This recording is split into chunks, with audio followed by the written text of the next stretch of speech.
Sa ngayon may nabasa akong chat na gusto kong mangyari, babasahin ko sana 'to ng ano, pero hindi ko binasa ngayon. May nag-message sa'kin na isang tao, i-try ko raw gumawa ng isang kanta uli, kakanta ng isang kanta, pero love song. I-try ko lang naman uli, baka sakaling magawan ko uli. Marami naman nagre-request. Yung iba naman kasi kung akala mo kung malakas makahirit pagkatapos ng bayaran, wala naman, kuripot naman magbayad.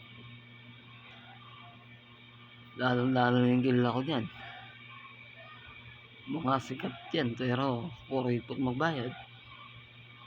Kailan ba kayo magbabayad? Laki na ng utang niyo sa'kin